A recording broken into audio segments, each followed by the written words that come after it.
National conference अध्यक्ष फारूक अब्दुल्ला के चीन प्रेम पर भाजपा ने जमकर निशाना साधा। भाजपा प्रवक्ता संबित पात्रा ने कहा कि फारूक अब्दुल्ला ने अपने इंटरव्यू में चीन की विस्तारवादी मानसिकता को न्यायोचित ठहराया है। ऐसा नहीं है कि केवल फारूक अब्दुल्ला ऐसा कहते हैं। यदि आप इतिहास में जाएंगे और राहुल गांधी जी के हाल फिलहाल के बयानों को सुनेंगे तो आप पाएंगे कि ये दोनों एक ही सिक्के के दो पहलू हैं। पात्रा ने कहा कि इन्हीं फारूक अब्दुल्ला ने भारत के लिए कहा था कि पीओके क्या तुम्हारे बाप का है जो तुम पीओके ले लोगे? क्या पाकिस्तान ने चूड़ियां पहनी है?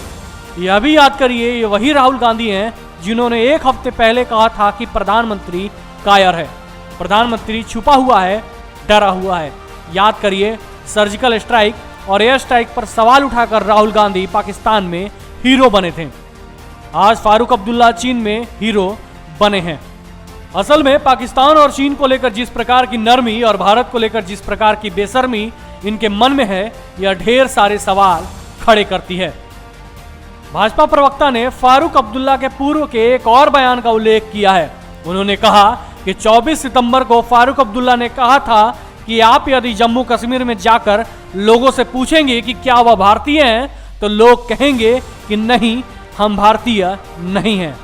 अब वही फारूक अब्दुल्ला देशद्रोही बयान देते हैं कि भविष्य में हमें यदि मौका मिला तो हम चीन के साथ मिलकर अनुच्छेद 370 को वापस लाएंगे। फारूक और राहुल दोनों ही दूसरे देशों की तारीफ करते हैं, जबकि अपने देश, प्रधानमंत्री और आर्मी के विरोध में बयानबाजी करते हैं। यह कहाँ तक सही है? संबित पात्रा ने कहा कि फारूक अब्दुल्ला कहते हैं कि यदि चीन का हमला हुआ है तो इसकी एक ही वजह होगी कि अनुच्छेद 370 को हिंदुस्तान ने हटाया।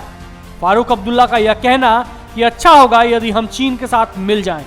फारूक अब चीन की विस्तारवादी मानसिकता को न्यायोचित ठहरा रहे हैं।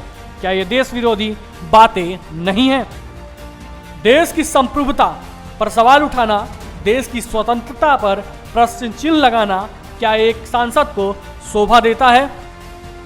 फारूक अब्दुल्ला का यह बयान देश कतई स्वीकार नहीं करेगा। यह न केवल निंदनीय है बल्कि बेहद दुखद है। फारूक अब्दुल्ला कोई साधारण राजनेता नहीं है। वो पूर्व मुख्यमंत्री हैं, वर्तमान सांसद हैं। एक पूर्व मुख्यमंत्री और वर्तमान सांसद जब एक साक्षात्कार में, एक इंटरव्यू में ये कहते हैं कि जो आर्टिकल 370 है, अनुच्छेद 370 है, जिसको कि संवैधानिक तरीके से भारत के संसदीय पटल पर एब्रोगेट किया गया था, हटाया गया था, चीन के सहायता से पुनः उसे इंस्टॉल किया जाएगा, चीन के सहायता से पुनः आर्टिकल 370 को वापस लाया जाएगा, तो स्वाभाविक है, न केवल यह चिंतनीय है अपितु यह दुखद है।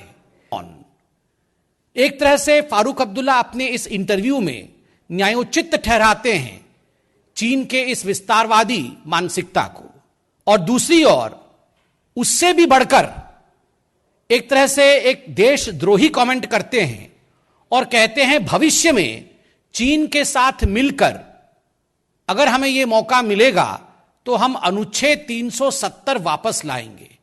कैसे वो कह सकते हैं कि किसी दूसरे देश के साथ मिलकर हम अनुच्छेद 370 वापस लाएंगे?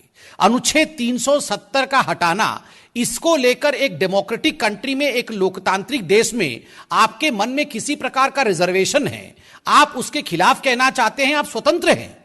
किंतु यह कहना कि दूसरे देश के साथ मिलकर हम अनुच्छेद 370 ले आएंगे, यह अपने आप में न केवल समझ से बाहर है, न केवल निंदनीय है, मगर सही मायने में कहा जाए तो यह देश विरोधी स्टेटमेंट है।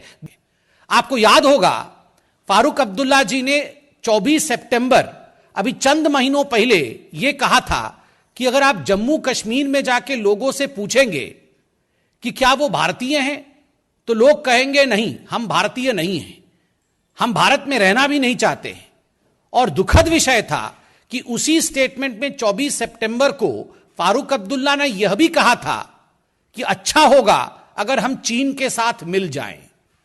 आप बताइए, देश के संप्रभुता पर प्रश्न उठाना, देश के इंडिपेंडेंस पर, देश की सॉवरेनिटी पर, उस पर प्रश्न चिन्ह लगाना, यह एक सांसद को किस प्रकार से शोभा देता है और क्या यह देश विरोधी वचन नहीं है? याद करिए, यह वही फारूक अब्दुल्ला है जिन्होंने बहुत स्पष्ट रूप से कहा था, पीओके क्या तुम्हारे बाप का है जो तुम पीओके ले लोगे? यह भारत के लिए कहा था कि क्या पीओके तुम्हारे बाप का है? और क्या पाकिस्तान ने चूड़ियां पहन रखी है जो तुम पीओके ले लोगे और पाकिस्तान कुछ नहीं करेगा? देखिए, पाकिस्तान को लेकर, चीन को लेकर जिस प्रकार की नरमी इनके मन में है और भारत को लेकर जिस प्रकार की मैं कहूंगा बेशर्मी इनके मन में है, यह अपने आप में बहुत सारे प्रश्न खड़े करते हैं।